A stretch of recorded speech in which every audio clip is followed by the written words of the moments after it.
Witamy Państwa bardzo serdecznie. Isaac pokazywał, jak zrobić ace'a bez celownika, a ja Wam pokażę, jak skutecznie grać, a w zasadzie to nie grać, z pingiem, którego cyfra wynosi datę chrztu Polski. Miłosz, czy chcesz coś dodać? Żałosny. Ale teraz rozjebie, o... Na pewno. Tylko co to jest sekunda opóźnienia?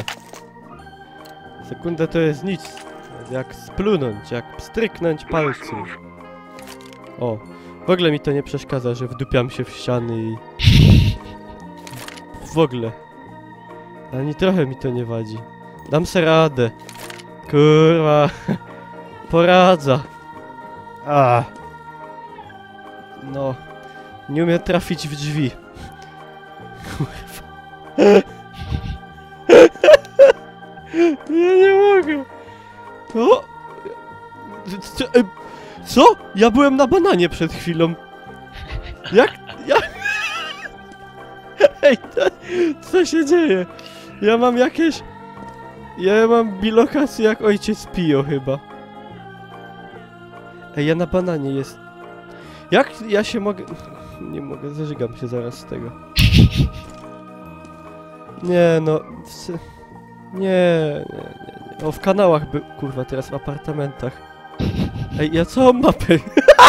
Ja już całą mapę biegłem. Jeszcze... Widzę na midzie. Jeszcze... Co? Na midzie? Ja tam... Ja teraz w kanałach jestem. Jeszcze... Ja mam takie specjalne cheaty, że ja jestem we wszystkich miejscach naraz.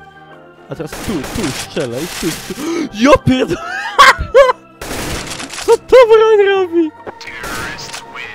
O, wygraliśmy? No. To dzięki mnie! Nie no, teraz będzie... Ej, ręce mi się trzęsą, jakbym miał Parkinsona. Nie, masakra. Dobra, nie, już jest. Teraz się uda.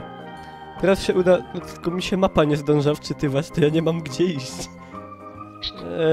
Teraz się uda, już prawie, no w kurnik walłem, ale już dobrze, nie do fontanny, do drzwi chodź. No o! Nie o to chodziło. Ej, obczajcie, co się dzieje z tym Glockiem. Ej, wiesz jak to wygląda? Strzelam i wystrzeliwuję jednym strzałem 15 naboi z magazynka. I mam nieskończoność amunicji. To jest piękne. Mógłbym tak zawsze robić. A mój kałach płonie. Dobra, dość.